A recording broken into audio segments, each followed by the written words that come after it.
What do you mean the Nazis run the world and nobody's bothered about it? We're definitely not talking about us. We're talking about Peacemaker. Welcome to the With Mates podcast.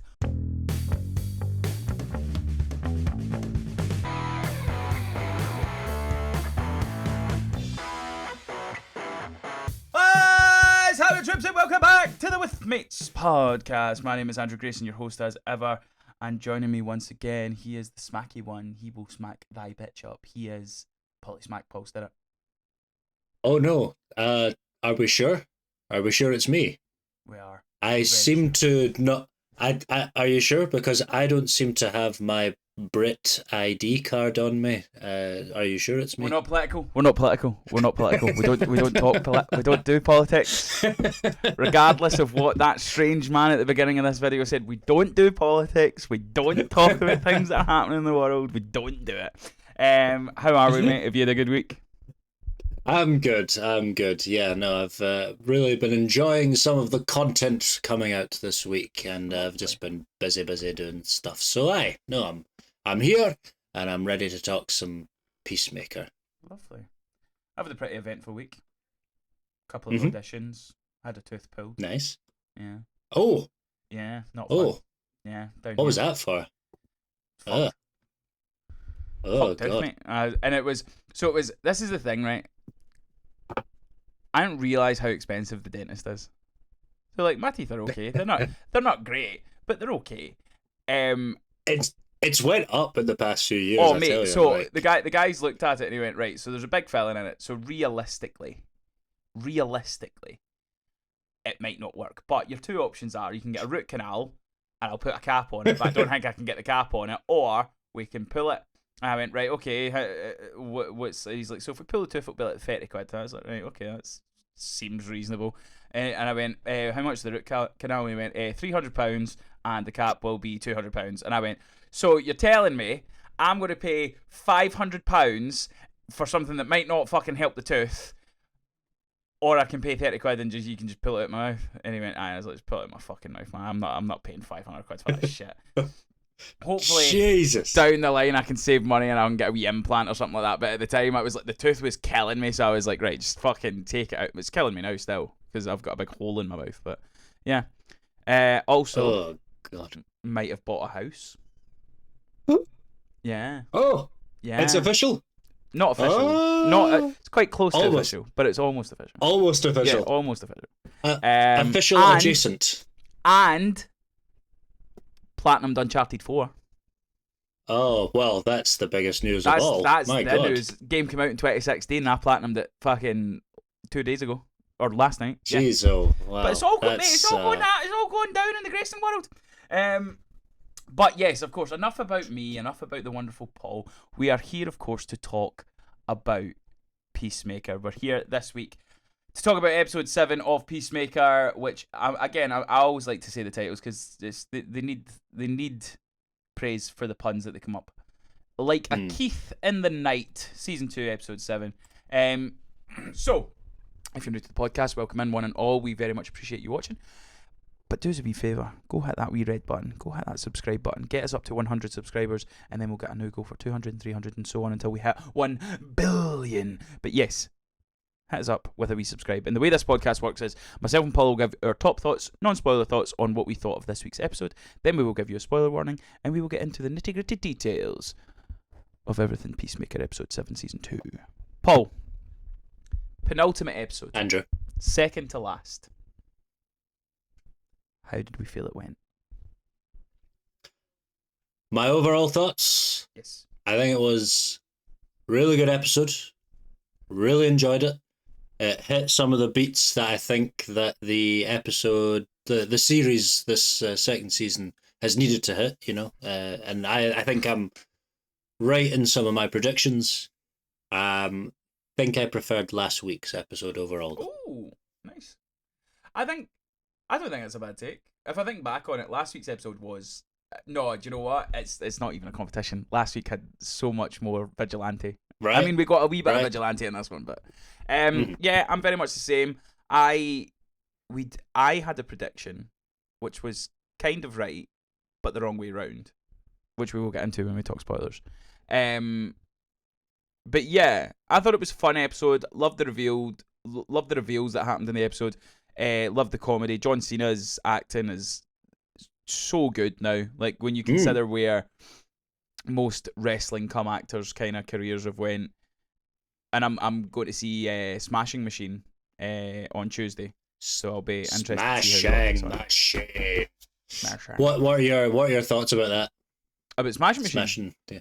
I'm looking forward to it. It's a wee tradition me and my brother have got where we go and see any kind of wrestling movie. So we've seen Foxcatcher, which was a really dark movie with Steve Carell and Channing Tatum. Really not his usual forte. Yeah, it's a very, very dark. I don't think I'll ever like recommend it. Like it was a good, like it was enjoyable's the wrong word. I was invested in the film. Like it was very like interesting to watch, but it's fucking dark. Let's go see that new Steve Carell movie. He's like a fun wrestler coach guy in it. Let's go see what he's. Mate, it was transformative, man. You couldn't see Steve Carell in that role. We also seen Iron Claw a couple of years ago, which fucking I adore that film. I really liked Iron Claw. Such a good film. One of the better wrestling movies out there for sure. I think we went to see Fighting with My Family as well. Fight with My Family was fun. Yeah, I think it's one of Florence. It is a fun. I think it's one of Florence Pugh's first movies. Like not our very first, but it's like feature films. It's close to being definitely one of her breakout roles because she did like Midsummer and all that kind of stuff. But yeah, that was a fun film. That was good fun. So yeah, we're going to go see Smash Machine. I've heard mixed things about it. I've heard The Rock's really good in it. We were big into UFC at one point as well, so I'm looking forward to that. But yeah, John Cena's acting in this episode was absolutely fantastic. Loved the way it kind of furthered the plot. We got more crossover. So yeah, I think James Gunn's having a fucking ball making this show. I laughed a lot. We got Eagly. We got Vigilante. Like, what more could we ask for? What more could we ask for? Well, Nazis! That's what we could ask for. Nazis! Let's get into spoilers. If you've not seen this week's episode of Peacemaker Now, the Time Pause podcast, head on over to HBO Max, Sky Max, or wherever you watch the show, and then come on back over to the YouTubes and listen to me and Paul get into spoiler details. Right, so, Paul. Andrew. We need to tread carefully here, right? Because oh boy, we don't do politics. We don't talk politics here, right? We don't do it. We don't. Damn it, where have I put that ID card? We don't. We don't do it. We don't do it. However, there is a big Nazi theme in this episode. We predicted it. We nailed it. Craig Andrew Mooney's going to come on and do the finale with us, I think. And he said he was very impressed with how quickly we kind of identified what we thought was going to happen and stuff like that. But did you like so again? It's that it can be very like heavy, a very heavy topic and stuff like that. But did you like the reveal at the fact where she's like, "How the fuck did you not know this was Nazi?" And he's like, oh, I don't know. And she's like, all the copies of Mein Kampf on the desks, and he's like, I just thought they liked reading. And then they went, and he's like, the big fucking mural of Adolf Hitler on the wall, and he's like, oh, I didn't notice that, mate. Such a good joke. Again, I've said this to you numerous times. This show is my humor. It's so funny. I loved the mural, but like I was like, did you not see the Mein Kampf? That's good. There's this sort of build it up to the mural, which is just brilliant. It's just good. Like, I don't know, man. Like, just I just wasn't thinking. Just never know. So yeah, the big thing for me was the prediction I had at the beginning, fairly early to the season, was that Keith, Chris's brother, would be the good guy and would be like he would kind of help Chris. Mm-hmm. It kind of seemed more that it was his dad that kind of took that face turn, and I really liked that reveal, and I really liked the fact that all the interactions that he had throughout the episode was like, I don't know, I just quite liked that character development. Like Robert Patrick, who plays Augie, like I thought his performance was really, really good, and the stuff where he was like he was at the door and he's like, "Can we come in? We've got we need to talk to your son." He's like, "My son's not here," and he's like, "Look, if he's innocent, it's better for us to talk." And he's like, "I didn't say he was innocent. I said he wasn't here. Now fuck off." And I was just like, I quite like this. And there was a couple of lines where he was like, "Look, I didn't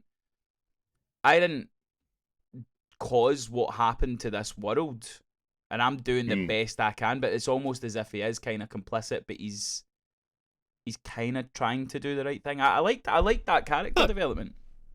Yeah, I mean, if can you change what the government in your country is doing just by yourself? Trying. You know, like,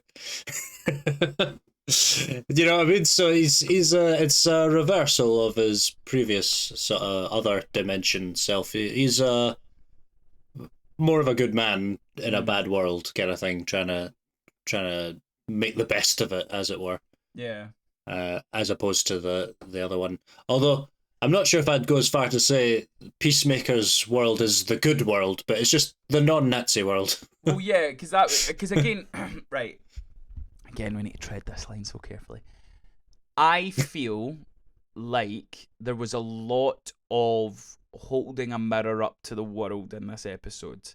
So, like, the stance that Augie took, where he's like, "Look, I don't like Nazis and I don't like these things," but he's, as I say, he's almost complicit and kind of, he's like, "Look, I'm doing my best," but he's not really, like, when you've got someone like, there's two different sides to it, like Vigilante's on that, the I can't remember the name of the group, Power Squad or whatever the fuck it was. Do you know the ones that did the bank heist where they were like, "Right, we're going to kill in the name of Sons of Liberty." Sons of Liberty. Thank you. Power Squad. Jesus Christ, Andrew. The Power Squad. Yeah, Sons of Liberty. That's our gym name. That's what our name when we go to the gym. Oh, we need to go to the gym, by the way. We need to go we need a gym sesh. Yeah. With mates gym pod sesh. Oh, imagine that, mate. Just me and you lifting, talking about fucking squats. What can you squat? Oh, come on, let's watch. What did you think of the smashing machine? Come on, let's. Oh, mate, that's how we do it. We review Smashing Machine in the gym. Fucking that's the Patreon. That's number one. There we go. So what was I saying there? Yeah. So like, there's lots of mirroring and there's stuff like I'm sure what's her name said it as well. Adebayo, where she says like it's quite sad that there's not that much of a difference between our world and this world. Like it's not as if it's polarizing and stuff like that. Like, it is bad and maybe worse here, but that doesn't make our world perfect. And there's a lot going on in our world that you could go like, again, we seen those themes in the Superman movie where they talked about like politics and stuff like that, and there's very much themes in this one where they're kind of trying to shine a light on stuff that's happening at home. But they're doing it in such an enjoyable way where it's like, right, we're going to kind of tell you a message, but we're going to have fun with it as well. And yeah, like, to me, the stuff right at the start when they were chasing Adebayo and they're all like, she's, look, nothing against her, man, but she was fast. She was fast. I was just going to say, the most I was taken out of this episode is believing that she could outrun that mob. Yeah, like, fair play to her, but there was a point where I was like, nah, because I couldn't. Like, see the way some of the people were chasing her behind, I was like, not a chance. But yeah, we got that, and then it was. I did like how they handled the mob. Like, eventually. Cool. Yeah, that was cool. the electrode in the pool. But... I actually said that. I was like, why the fuck would you jump in the pool? Why would you jump in a swimming That's pool? The most idiotic thing to do. But yeah, it ended up leading to Judo Master coming and electrifying all the races. Again, this show is so dumb and it shouldn't work, but it does. But yeah, so we see they make an escape. Chris and Harcourt make an escape from Argus. Love it. Like, see when he's like, grab onto me and he hits his jetpack, he just flies through glass and she just stands up. She goes, "What the fuck, Chris? You just threw us through glass." And he's like, "I was going for the door." It's like, I'm just going, it's dumb. It's dumb. I shouldn't enjoy it, but it's dumb and I fucking do. Okay. But yeah, so at the time that's kind of happening, we're getting stuff with his dad and Keith who are like, right, we need to kind of get together and we need to. And Keith's very much like, fuck that guy. Like, he's killed my brother. I want him gone. Whereas his dad seems, he hasn't given away everything, but he's kind of like, we need to fix this rather than anybody else. So that was like an interesting wee thing. How did you feel they handled like the relationship? Because again, you are my relationship guy on this podcast. How are you feeling how the relationship stuff is going with Harcourt and Chris? First of all, I really like that bit at the start where he was like to Nazi Harcourt. He was like, "I think we should break up." Yeah. She's like, "Why? What? For this?" And then Yeah. just starts battering guys away. I thought that was really funny. Yeah, no, it's finally looking like it's we're reaching that point where she's not constantly pushing him away. So I feel like we're gonna get some sort of development. Maybe we'll get the rug pulled under our feet though, and maybe it's not gonna happen at all. But at least it looks like it's progressing to that moment. We might just get enough for that moment. But who knows? Who knows? Maybe that's it's not going to happen in the end. But yeah, I'm liking how it's progressing. It is a nice wee tease, and again, we're kind of jumping back and forward and stuff over the episode rather than going through it chronologically. But there was moments with them, like obviously they had that. It was so strange, the moment where they were on the bike and they were getting chased by the cops, and it seemed like they were traveling at like 20 miles an hour. It wasn't even that fast. And she like puts her head on his shoulder kind of thing, and there's just cops. They're just like, this is just a nice, peaceful, relaxing motorbike chase, police chase. But there's two things that have kind of made me go, I think they're going to pull the rug from under us. So the episode pretty much ends with, there's a point where Harcourt is going to kill Keith and says, I can't have you coming after him. And I'm going, right, so that's so overprotective. Like, you were going to kill his brother to keep him safe. Like, that's huge. You could say that's hardcore. Can I just say, my dad is a big fan of you. Like, he watched the the movie because I've been talking about the movie draft. So he watched the last episode and he was killing himself laughing at you. But yeah, so to me, the other thing as well though is when we get back to the area Earth, Chris throws the portal thing and he goes, "It was me. They convinced me." So he's kind of sacrificed himself for the other team and stuff like that. But have you watched next week's preview? No, I haven't. So I watched next week's preview, and there's a part in it where, obviously, you see that Chris. This isn't spoiling anything, but Chris gets arrested. So there's a point where somebody comes in and says you've got some visitors, and it's all the team, Adebayo, Harcourt, Economos, all that are coming to visit him, and he's like, "Don't want to talk to them." So I can actually see Peacemaker. I can see maybe Harcourt saying that she wants to be with him, but I can see him being like, "Nah." I think there's going to be that turn where you think he's going to get everything that he wanted, but then he'll be like, nah. Do you think we're getting Suicide Squad Peacemaker back, or is he just depressed? Well, it could be because again, like he's lost his dad again, like that. Right? Let's talk about how fucked up that was. Let's talk about that. And that was so. We'll get. That was his best pal as well. Yeah, exactly. Well. Again, or was it? I still think we're going to get a little bit of friction here. Maybe not a heel turn, but definitely friction. So yeah, we see his dad and his brother save them from the cops, just fucking annihilate and murder all these police. Now, we don't condone murder, but we can assume they were Nazis. We can assume they were Nazis. This is really slippery slope territory. No. It's only a show. So yeah, they kill all the police and then they save them and they take them to the house and he's like, right. So they fill him in and he's like, look, I didn't mean to kill him. It was, we got into a scrap, blah, blah, blah, blah, blah. And I got so excited about my brother and my dad and this, that, and that. I just want to see what that life would be. And you see that his dad is actually fairly reasonable in comparison to his dad that he had back home and stuff like that. And they wait for Vigilante and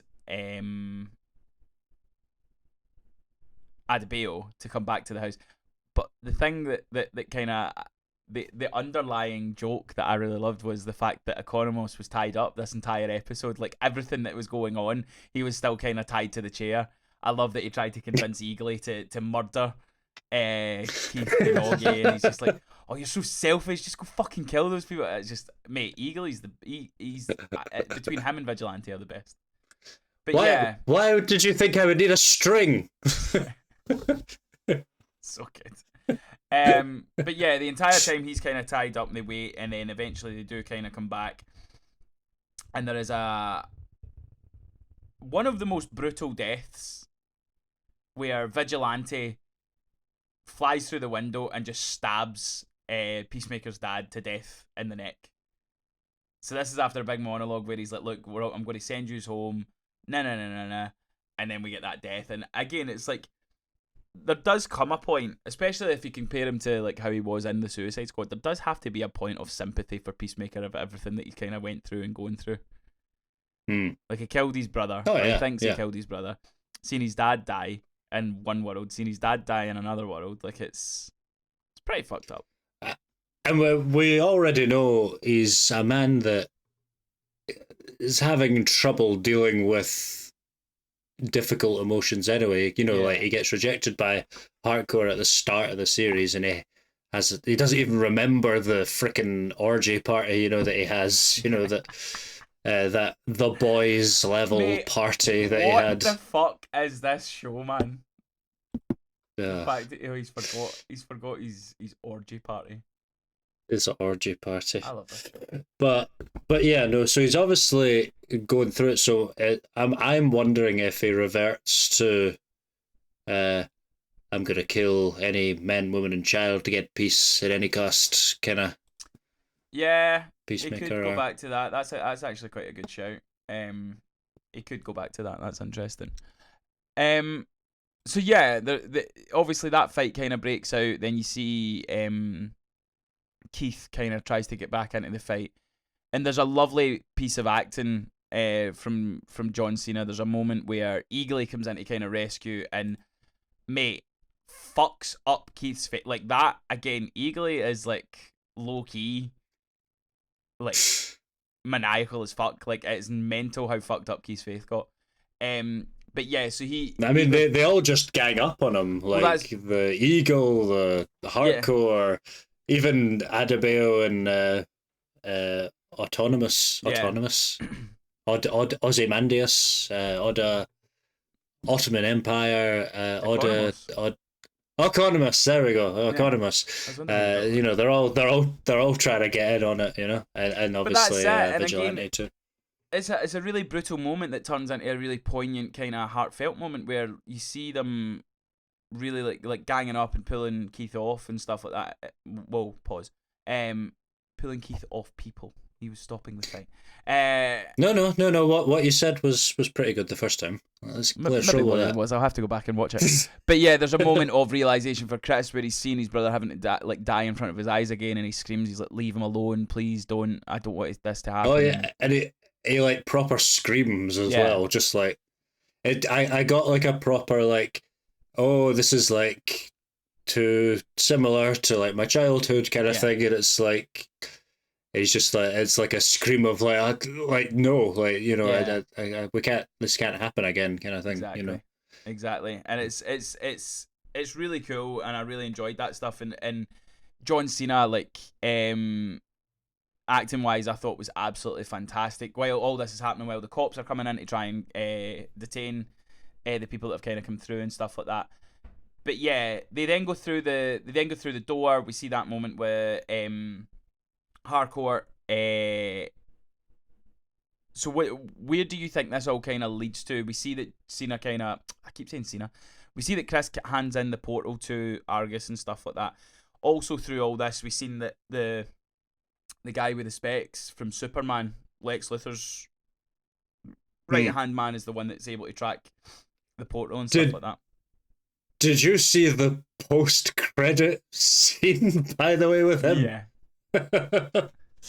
You know, it's very. It was quite a relatable scene given the recent changes here in the UK. So yeah, no, that scene made me laugh. Um, if you don't know what I'm talking about, go watch the post credit scene. Yep. And yeah, no, I feel you. I feel you. The whole bit with what do I think's happening? I think that we have to, because we've still only seen one episode of Rick Flag Jr. and Mm. he's such a pivotal part of Peacemaker's story, at least in this season anyway, Mm-hmm. that I feel like he has to turn up, even though we're out of that dimension now. Like, I think you nailed it. So going by the what's to come next week. Now, if you don't want to know anything about next week's episodes, cheery bye. We're nearly done. Have a good time. cheery bye. So yeah, looking at next week's episode, they get the portal opener and they go to very different multiverses and different universes and stuff like that.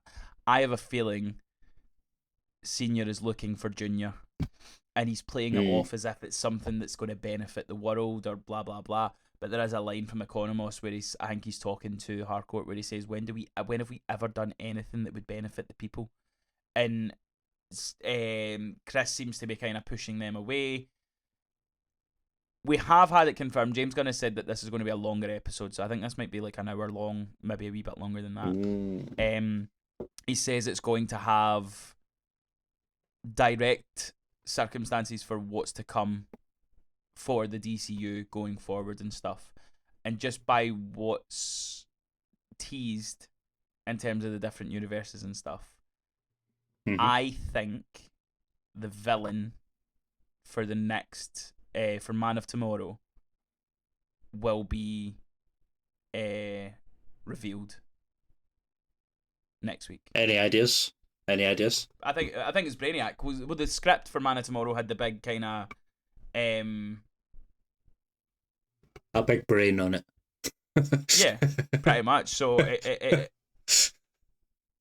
I think that's what we'll get. I think we'll get whether we get to see the actual villain or whether it will be like a similar to the first Thanos tease where it was like to court at the end of Avengers it's like to court them is to court death and it's somebody else talking to Brainiac. It could be something like that. But yeah, the way that James Gunn's been talking, we're getting a longer episode next week. It's going to have direct circumstances for the overall universe and stuff. And the last two episodes, obviously we spoke about how the final three episodes haven't been seen. Episode 6 and episode 7 have been two of the best ones. They're both 9.2 and 9.3 respectively on IMDb. And again, Penguin landed.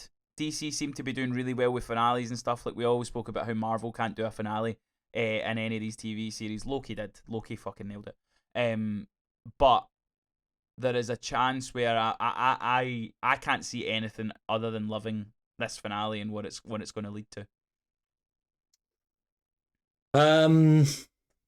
Yeah, I think as long as they deliver on I think for me, as long as they finish or at least wrap up this season's worth of story with Peacemaker, and it's not just look, this is what's coming. I'm fine with there being a look, here's what's coming in it, but I would like the story in this season and everything to wrap up. Because it has been pretty good and it should have an ending, you know. So a wee quote just to kind of wrap things up. So there are two quotes. Both of these come from October 3rd, so yesterday we got these. Peacemaker Season 2's finale is an hour long.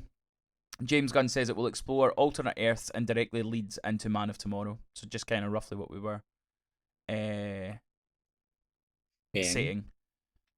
And then this is a big one though. James Gunn says Peacemaker Season 2 finale is insane. I can guarantee it's the craziest, wildest, most insane and wonderful episode of Peacemaker we've ever produced. Now that is quite a bold claim. And if it leads up to if it lands... what's even crazier than what we've had before? 2 wild orgy parties. He's nailed it. He's fucking nailed it. Right. That's also going to go on the Right. Patreon. Yeah. Paul, any last final predictions for what we think we're going to get in the finale? I think I'm convinced we're getting either Superman or Supergirl. I think we'll get Superman Supergirl. Superman appearance, because we've had Lex. We're talking about the events of Superman so much that, and they made an appearance at the end of Peacemaker 1, so I'm like, okay, he's maybe gonna do Superman. I feel like that fits, and if not Superman, I feel like it should be Supergirl, considering I think that Supergirl makes more sense. that makes sense because it's the next film that's coming out and all that, so I'm fine with that too. But and from the way that even just the small part of her that we got in Superman, I think her character, the way they're writing it, suits the Peacemaker tone more yes, than Superman. I would agree. Do you know what I mean? So it would be quite a cool way to introduce her, or reintroduce her, because she was introduced during Superman. But yeah, I think Supergirl is the one, and I think we get a tease of the villain from Man of Tomorrow in this. I hope we get more Peacemaker, I think he says the next time we see Peacemaker is in a movie rather than another series and stuff, but I want another series. I have so much fun watching this show. It's so funny. It's so entertaining. The performances are absolutely fantastic. Off the top of your head, any choices for an opening intro song? Oh, I'm not nearly clued up enough about music to even come close to guessing what James Gunn's going to use. James Gunn's taste in music is fantastic, and it's a lot of the stuff like, mate, fucking one of my favourite songs is the ooga ooga ooga chaka ooga. I'd never heard it until I hooked on a feeling. Love that song now, and it was only because it was in Guardians of the Galaxy. James Gunn's taste in music, I've got no idea. However, I would go personally. Go on. With off the top of my head, Rasputin by Boney M. You know, Rasputin. There you go. There lived a certain man in Russia long ago. Said it in Russia, and then it all makes sense. The only thing I think that goes against that is that might be too popular. I think he likes to pick like obscure kind of stuff. A bit more niche, yeah. I wouldn't complain if it went back to Do You Really Want to Taste It? Oh, me neither. No. I fucking love that theme tune. That one suited it so well. Yeah. But yeah, so far 7 down, and I've thoroughly enjoyed this series. Really looking forward to the finale next week. As I say, Craig will be joining us for the final review. He's managed to kind of catch up. So it'll be myself, it'll be Paul, and of course it'll be Craig Andrew Mooney. We'll be all back for the season finale review of Peacemaker. We'll give our thoughts on the final episode, the full series as a whole, where it measures up in this year's TV ranking, like is it the favourite show that you've watched this year, all that kind of stuff. And we'll of course look forward to what's coming in the DCU. But that's all for this week, folks. Make sure you're tuning into the podcast, make sure you're subscribing, following along with everything that we do. I do believe we're going to try and do one battle after another. I don't know who's seen it or whatever. I've seen it. It's very good. Thoroughly enjoyed it. Gave it an 8.5 out of 10. If you're on Letterboxd, follow the podcast on Letterboxd. I do all the reviews for the films that we go see. The fantasy movie draft is slowly coming to an end, and I'm going to reveal 2 things about the movie draft. One, it is between these 2 guys. It is between Paulie Smack and Andrew Grayson, because Craig Andrew Mooney has already threw in the towel. He says he's gave up. He doesn't think he's going to win. Rewatching that episode, how cocky he was. He was like, I don't even need to score points. I just need to be okay. He's already threw in the towel. He doesn't think he's going to win. So it does come down to me and Paulie Smack. Now, Paul, you've still got like 3 films or something. You've still got Wicked, Avatar, I think you've got Zootropolis as well. So you've got a good few films still to come out. However, I'm going to reveal this now because I don't know if you were paying attention. I think it all comes down to In Your Dreams. If In Your Dreams scores well, I get lots of points and you lose points because you counterpicked it. So it comes down to that one film. So if In Your Dreams does really well, I think I take it. It'll still be very close because, as I say, you might get I think you'll get a really good score with Zootropolis, and I think you'll get a good score with what's it called? Wicked.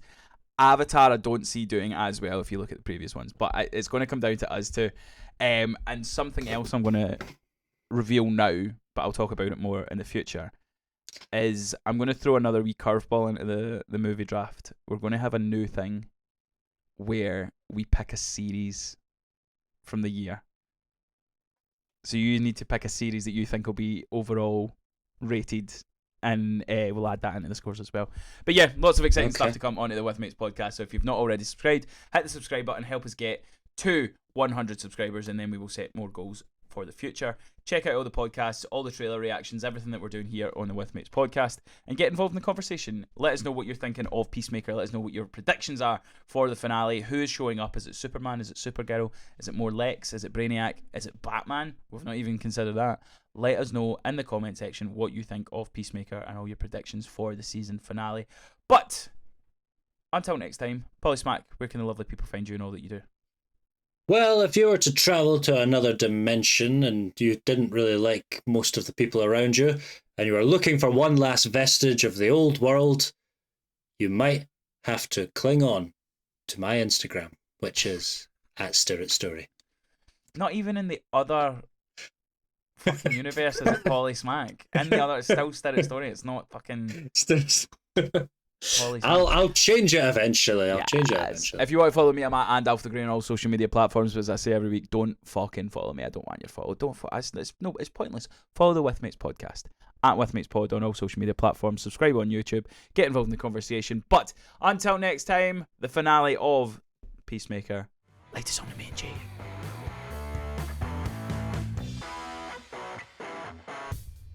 I really, really, really, really, really want to taste it. What are you tasting? Oh, let's not go down that road. We need Craig back so fucking soon, man.